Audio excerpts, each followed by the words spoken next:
Tá bom, gente? Sem delongas, então, vamos trabalhar aqui esses textos. Nós não vamos terminar isso aqui hoje, até porque a aula hoje é uma aula mais demorada um pouco, mais chata. Por quê?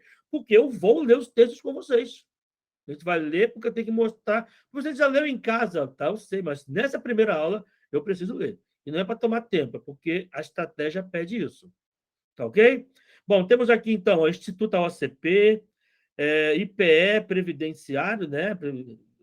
Analista 2022, analista previdenciário, se não me engano. E ele quer a incorreta. Sempre olha o que ele está pedindo no enunciado. O comando da questão é muito importante para você. Não fuja desse comando. Tá ok? Bom, então o texto aqui, ela vai falar aqui da chamada otimismo tóxico, né? Positividade tóxica. O diamante no deserto, o surpreendente efeito da positividade tóxica na saúde mental. Isso aqui vai contra muita coisa do que a gente prega, que a gente fala, viu? Isso aqui é um tapa na cara aí de quem tem ideias prontas com relação a ser otimista, né? Lucia Blasco. Então, pode ser para contraditório, mas a positividade pode ser tóxica. Eu já falo isso. Vamos lá, então. Qualquer tentativa de escapar... Antes de continuar, pessoal, alguém tem alguma pergunta mais a fazer? Alguém quer falar alguma coisa? Bruna, Sara, Rayane? Não? Posso prosseguir?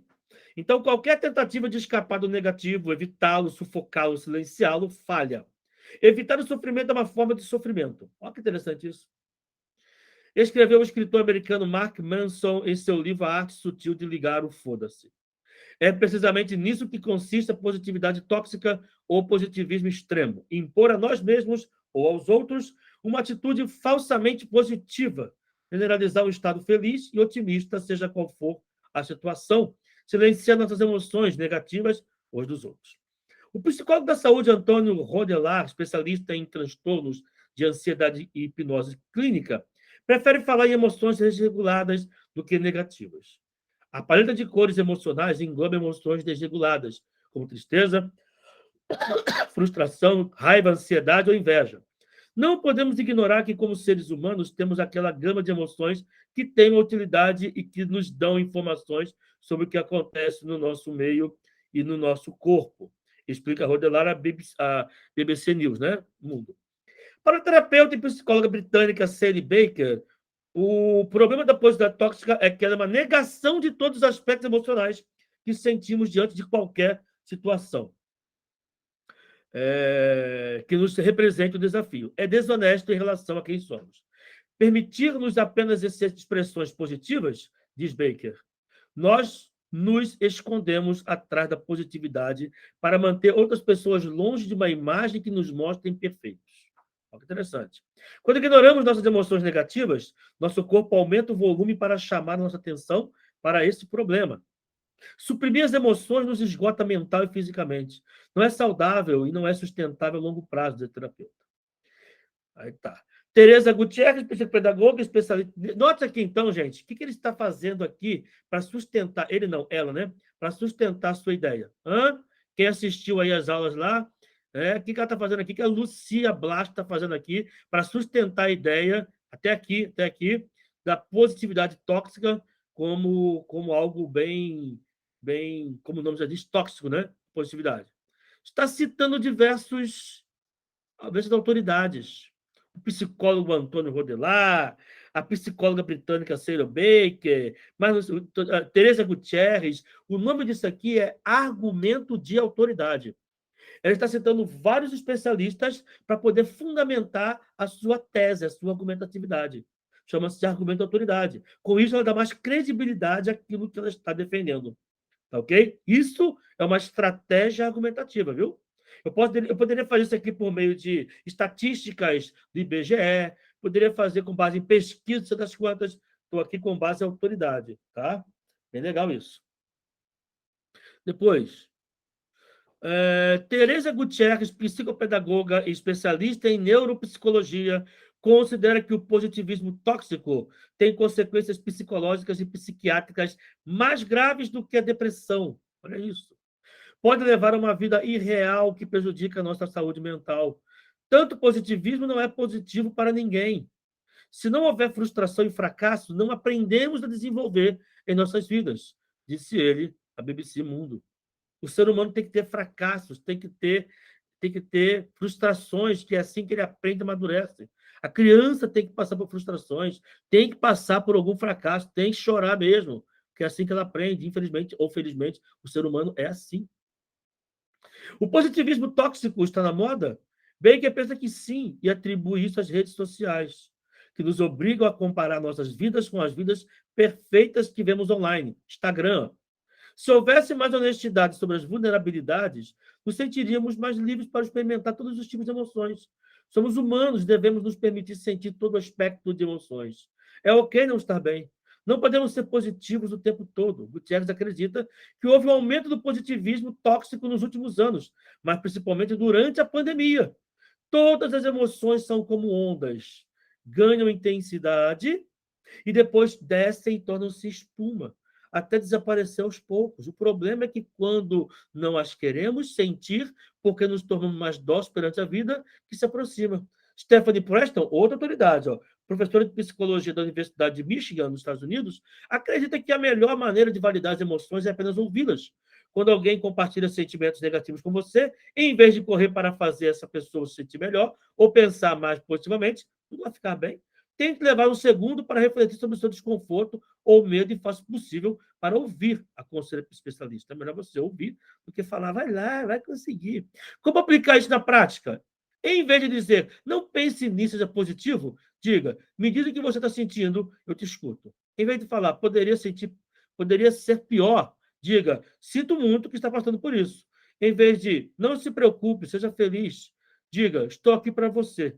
Tudo bem olhar para o copo meio cheio, mas aceitando que pode haver situações em que o copo está meio vazio e, a partir daí, assumir a responsabilidade de como construirmos nossas vidas. Para Baker, o que devemos lembrar é que todas as nossas emoções são autênticas e reais, e todas elas são válidas. Olha que interessante, né? Positividade tóxica. É isso que ele está contrariando aqui. Ok, gente? Então, temos aqui uma questão referente a esse texto, né? E aqui um trechinho aqui, outra questão longa. A FGV, quem fez o curso da FGV comigo aqui, tem uma vantagem. Pode falar mal o que for da FGV, mas os textos são curtos. Eu não vejo texto com mais de 2 parágrafos, dá 3 no máximo. E isso é muito anormal. Geralmente é um parágrafo só, um período só. Não tem texto longo assim. A UCP, não. Eles têm textos longos, complexos, chatos às vezes. Tá? Considerando o conteúdo do texto em análise, assinar a alternativa incorreta. Gente, segundo a autora, pode parecer paradoxal que a palavra positividade, que tem teor otimista, seja qualificada como tóxica, termo de valor negativo. Ela fala isso aqui no texto, gente? Onde no texto existe essa fala da autora? Onde, Bruna? É mais do que no começo, é aqui na chamada aqui, olha. É aqui, ó. Pode parecer. Geralmente, isso é o costume aqui, ó. O primeiro padrão OCP. Geralmente, as perguntas de texto estão de acordo com o texto. Ó. Qualquer tentativa. Isso aqui é o texto como um todo. Isso aqui não, isso aqui é uma frase tipo lead, né? Pré-texto. E às vezes a OCP cobra justamente algo daqui. Então você precisa, ou do título, tá? Então você não vai começar a ler a partir de qualquer tentativa, não. Tem que ler aqui, ó. Diamante no deserto, o surpreendente efeito da positividade pode parecer contraditório, mas a positividade pode ser tóxica. E aí, segundo a autora, que está aqui, tá? Pode parecer paradoxal que a palavra positividade, que teve o otimismo, seja qualificada como tóxica, tendo negativo. Então, aqui, realmente, aqui pode ser contraditório. Se eu pegar minha caneta aqui.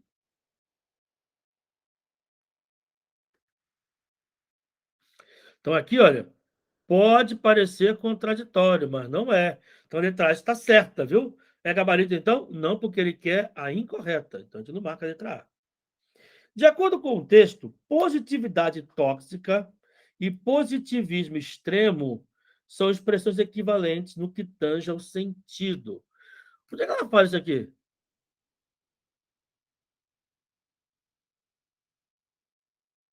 Hã? Cadê? Mas tem sim, viu, Bruna? Infelizmente tem. Aqui, ó. Bem no começo. Ó. É precisamente nisso que consiste a positividade tóxica ou positivismo extremo. O que ela quer dizer com esse ou aqui? Que você pode chamar de uma maneira ou de outra. Percebeu que isso aqui é a típica questão que é de compreensão de textos e não de interpretação? É, é. Mas a letra B você entendeu que está correta? De acordo com o texto, são equivalentes. E essa equivalência está aqui, olha. Positividade tóxica e positivismo extremo. Está valendo. Letra C. Pareceres de psicólogos e demais especialistas citados no texto, dando autoridade ao texto, né? Em unanimidade advertem para a importância de que não se silencie as emoções negativas. Vamos lá, então. Primeiro aqui ela fala do Antônio Rodelar, não é isso? O primeiro? Na verdade, não, né? Ó, Mark Manson, em Arte Sutil de Ligar o Foda-se. Só que, ligar, o que é esse ligar o foda-se aqui? Hã? Não silenciar as emoções negativas. Aqui é interpretação de textos, viu? Depois, vamos ver aqui o Antônio Rodelar. A paleta de cores engloba. Cadê? Ó, segundo o que ele diz aqui, olha, não podemos ignorar como seres humanos temos aquela gama de emoções que tem utilidade que não dão informações, né? Então aqui ele fala de emoções desreguladas negativas. Então aqui ele favorece também essa ideia. Qual é a ideia? A ideia de que não se deve silenciar as emoções negativas. Vai falar delas, vai comentar sobre elas, ou deixar extravasar, de uma forma ou de outra. Depois, nós temos também aqui a britânica, né? Sadie Baker.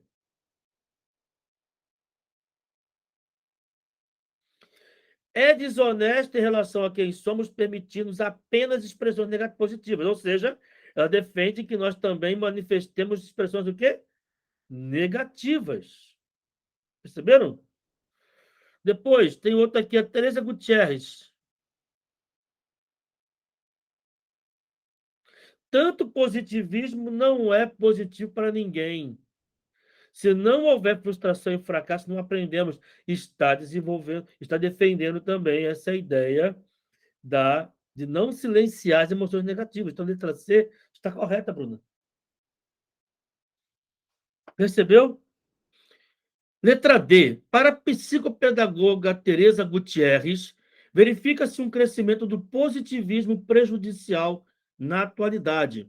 E aí, esse positivismo prejudicial aqui é justamente isso que ela fala do positivismo tóxico, certo?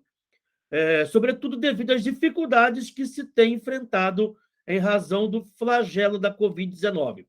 Aí nós temos a Teresa Gutierrez começando a falar aqui, olha, Teresa Gutierrez, psicopedagoga, e aqui ela volta a falar. Ela acredita que houve um aumento do positivismo tóxico nos últimos anos, mais precisamente durante a pandemia. Então, o fato de haver a pandemia, isso está relacionado a esse crescimento, né, desse positivismo prejudicial.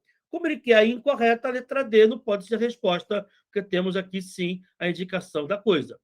Já a letra E, olha só, hein? Ele quer incorreta. As expressões é desonesta em relação a quem somos. E aí? Paleta de cores emocionais, tá? E copo meio cheio, destacadas no texto, foram empregadas no sentido conotativo. E ele reforça aqui, figurado. Tá certo isso? Não, não está. Copo meio cheio, sim, e paleta de cores emocionais também. Agora, ser desonesto em relação a quem somos, isso aqui é ser desonesto mesmo com aquilo que somos mesmo. Não há aqui sentido figurado. Portanto, a letra E é a nossa resposta. Tudo bem, então? Entendeu, então, essa questão número 1? Vamos continuar aqui, então. Próxima questão. Ninguém tem nada a perguntar, vamos continuar a sua super desenvolvida habilidade de ler mentes.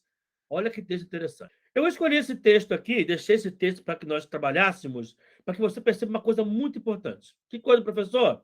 Você vai perceber aqui que o que nós temos é uma pergunta recorrente em várias bancas, e aqui na OCP também isso acontece, lógico, que é, olha a pergunta aqui, olha. O que ele quer aqui? Qual a ideia central do texto? Então, aqui nós temos um texto, né? E nós não vamos ler esse texto como um todo. Vamos ler somente o começo e o fim, você vai entender. Bom, tem que entender o seguinte: quando ele perguntar a ideia central do texto, você não precisa ler o texto, até pode ler, mas não é necessário ler o texto inteiro. Você vai ler só a introdução e a conclusão. Quer saber qual é a ideia central do texto? Leia a introdução. Nesse caso aqui, a introdução é bem grande, porque ele conta uma historinha. Então, a introdução termina aqui, olha, né? O uso da linguagem. E a conclusão é esse último parágrafo aqui. Aí você vai observar o que ele tratou na introdução e vai buscar essa mesma ideia que está repetida na conclusão, entendeu? Vamos lá, então. O que ele defende aqui com essa história que ele vai contar? Olha só. Você é encarregado de conduzir uma reunião com 4 diretores e filiais de sua empresa. A senhora A, o senhor B, a senhora C e o senhor D. Dirigindo-se à sala de reuniões, você é recebido, ainda no corredor, por um de seus assessores, com quem trava o seguinte diálogo. Você, todos os diretores chegaram? O assessor responde, alguns chegaram. Adentrando a sala, você avista já acomodados e preparados a senhora A, o senhor B, a senhora C e o senhor D. Confuso, você interpela discretamente o assessor. Por que você disse que alguns dos diretores haviam chegado, se todos eles já chegaram? E ele responde: tudo o que eu disse foi que alguns dos diretores haviam chegado. A senhora A, o senhor B, são alguns. A senhora A e o senhor B são alguns dos diretores. E eles chegaram, portanto, eu falei a verdade. Olha só. Apesar de reconhecer uma consistência lógica irretocável da justificativa, você dificilmente absolveria seu assessor da culpa de ter feito mau uso da linguagem. Percebeu aqui, então, a ideia? Bom, então temos aqui o uso da linguagem, e ele vai defender o que aqui? Que esse assessor deveria saber o que foi que ele perguntou. Não é para ele simplesmente responder o que é verdadeiro, o que é verdade, mas sim para ele dar uma resposta que seja condizente àquilo que o chefe precisa que ele responda. Dar a informação mais precisa para ele, que naquele momento é a necessidade do chefe. E para isso ele tem que perceber o ambiente, perceber a situação e perceber a pergunta do chefe nas entrelinhas. Ou seja, a capacidade de ler mentes que ele vai defender aqui. Olha só o último parágrafo. Ler mentes entre aspas. A leitura de mentes que conceitualmente se confunde com a capacidade de reconhecimento das intenções alheias é uma adaptação humana com participação em todas as grandes conquistas evolutivas da nossa espécie em termos de cognição social. Não se observa no reino animal capacidade comparável à humana de comunicação, de cooperação, de compartilhamento de informações, de negociação. Percebeu, então, aqui? Qual é o tratamento que ele dá em termos de ideia central na introdução, que é retomada aqui? Aí você responde. Será que a comunicação entre pessoas que nem sempre é bem-sucedida? Será que a letra B são problemas de comunicação no ambiente de trabalho geram desconforto entre as pessoas? O que vocês marcaram aí? Eu quero saber, hã? Olha aí, marcaram a letra A e marcaram a letra B. A letra A e a letra B estão corretas, mas não são a resposta. Por quê, professor? Porque a letra A e a letra B estão corretas de acordo com o texto, não vou negar. Mas não é isso que o texto pergunta. Ele não está perguntando a você o que é que está correto. Ele quer saber qual é a ideia central. E a ideia central você vai encontrar na introdução e na conclusão. Cadê? A capacidade de intercomunicação entre as pessoas depende do domínio de mecanismos gramaticais? Não é isso. O reconhecimento das intenções alheias é uma habilidade imprescindível para a comunicação entre as pessoas? Ou será que a leitura de mentes é uma habilidade presente apenas nos primatas? Bom, leitura de mentes aqui parece palavra-chave, mas quando ele diz que é apenas nos primatas, já eliminou. O texto não fala isso. O que é esse reconhecimento das intenções alheias? Olha aqui, olha. Olha o que temos aqui no último parágrafo. A leitura de mentes que se confunde no sentido de quê? Se confunde de ser igual, de ser muito semelhante. tá? Se confunde com a capacidade de quê? De reconhecimento das intenções alheias. Olha que coisa linda. Isso aqui, então, é leitura de mente. Então, temos aqui a letra D, o reconhecimento das intenções alheias é uma habilidade imprescindível para a comunicação entre as pessoas. A letra D é a nossa resposta. Você entendeu isso aqui? Show de bola? É isso. Vamos à próxima questão. Questão número 3. Leia a tirinha apresentada a seguir. Olha aqui agora uma coisa muito importante que você tem que perceber na OCP. Muito comum haver questões de textos misturadas com a gramática e com a análise sintática, que é o que ela mais gosta. E é o que temos aqui. Então, temos aqui, o Armandinho foi com o suco para o sofá. Aí ele, ai, ai, ai, está tomando cuidado, filho? Aí o filho aqui com o suco já derramou no sofá, olha aqui, ó, mancha vermelha do suco. Não. Pai pergunta, né? Está tomando cuidado, filho? Não, suco de acerola. Temos aqui o humor. Se você não sabe o que é humor em prova de literatura, se você não sabe ainda o que é humor em prova de português, eu aconselho que você vá até o nosso módulo de textos. Tem lá uma aula só sobre humor. Assista. O humor é a quebra da expectativa. Aqui houve humor. Você pode não rir, não achar graça alguma, mas a quebra da expectativa se dá com o quê? O sentido do verbo tomar aqui e o sentido de tomar aqui. Tomando cuidado é ter cuidado, ter zelo. Aqui é de ingerir alguma coisa. Vamos ver a letra A, então, aqui. Na tirinha, o humor é motivado pela polissemia da forma gerúndio tomando, que provoca humor. Perfeito. Agora, o verbo tomar, no contexto intransitivo, não. O verbo tomar aqui, tomando algo. Se ele pede um complemento sem preposição, ele é verbo transitivo direto. Percebeu? A letra B. Na tirinha, o humor é motivado. Letra B. Na tirinha, o humor é motivado pela polissemia da forma gerúndio tomando, que provoca esse humor. De novo, mesma coisa, letra A. O verbo tomar no contexto transitivo indireto? Não, não é transitivo indireto. Olha a letra B agora. Na tirinha, o humor é motivado pela polissemia da forma gerúndio tomando. Mesma coisa, provoca humor. E agora vem a sintaxe que ele quer realmente aqui na frase. O verbo tomar no contexto transitivo direto. Opa! Aí sim, hein? Ele é transitivo direto. Letra C, nossa resposta, recebe complementos com sentidos distintos. E aí que temos humor, a partir da interpretação divergente feita por pai e filho. E a letra D e a letra E estão fora, porque na tirinha o humor é motivado pela polissemia da forma do particípio, não é particípio. E aqui também diz que tomando é particípio, então D e E estão fora já. Nem vamos aqui ter esforços para resolver a questão, como o autor já começou errada. Vamos lá, então. Está aqui a próxima questão. E aí, na próxima aula, a gente vai terminar isso aqui, tá? Eu quero fazer as questões de 5 em diante com vocês. Hoje, mais um começo, uma introdução. Até porque tem aluno aí que não fez, né, dona Rayane? Não fez as questões. Vamos lá, então. 4. Leia a tirinha apresentada a seguir. Sou simpática só com quem merece. Você não é simpática com ninguém, vai dizer. Minha noção de meritocracia é bem rígida. E aí, gente? Aí nós temos aqui a velhinha, né? Justificando aqui que não é simpático com ninguém, porque a meritocracia é muito rígida, que ninguém é capaz de merecer a simpatia dela. Com base na leitura da tirinha, assinar a alternativa correta. E aí? Ao usar a palavra meritocracia, a personagem destaca que apenas alguns mereciam a sua simpatia. Ademais, para qualificar a sua meritocracia, olha a mistura que ele faz, hein? Utiliza o advérbio de afirmação bem e o adjetivo rígida. E aí? Pode ser isso aqui?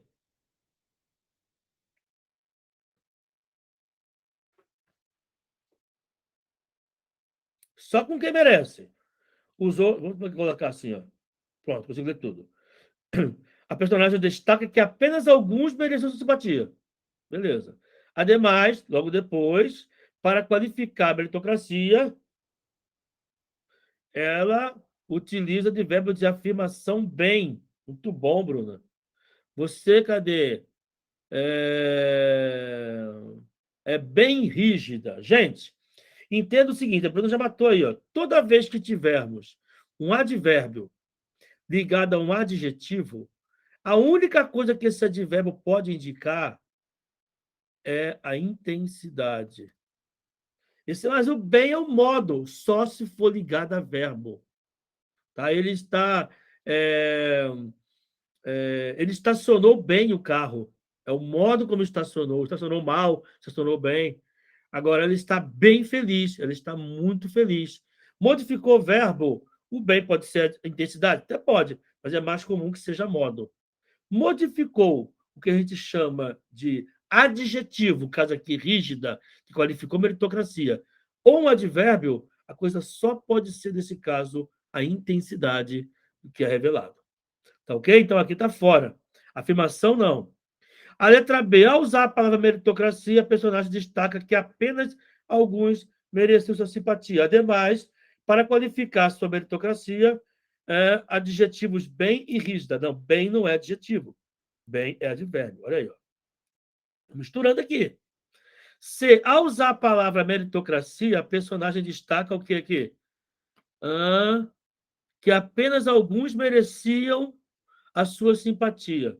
Ademais, para qualificar, os advérbios bem rígida. Não, aqui bem é advérbio e rígida é adjetivo. Está fora, então. Letra D. Nos dois primeiros quadrinhos, o uso do advérbio só, não e ninguém. Advérbio só, não e ninguém. Não, o só é advérbio, não também o ninguém, não. O ninguém é pronome indefinido. E letra E, nos dois últimos quadrinhos, o uso do advérbio só e não, ok. E do pronome ninguém, ok. Auxilia na especificação do modo como a personagem define a sua simpatia e como as outras personagens enxergam essa simpatia. Portanto, a letra E é o gabarito. É isso que diz aqui? Vou até olhar aqui agora. 4E, é isso? Não estou com o gabarito aqui escrito. 4E, isso aí. Ok, gente? Estão percebendo como é que é, então, o ritmo da OCP? O que a gente concluiu aqui, por enquanto? É uma banca que tem textos longos, a gramática é muito valiosa nessa prova, valoriza muito a sintaxe e a morfologia, e ela costuma misturar nas questões de texto, porque isso aqui é texto. Fala de humor, ela mistura textos com gramática. Então, aqui, durante as aulas, eu vou ter que interromper a aula para explicar algo de gramática, mesmo durante a aula de texto, porque eles misturam muito. Mas isso é válido, não é ruim, não. Eu gosto de questões assim que misturam, que exigem do candidato ter um pensamento muito polivalente. É bacana isso aí, isso aguça a percepção. Ok, meu povo? Por hoje é isso que eu queria falar com vocês, tá?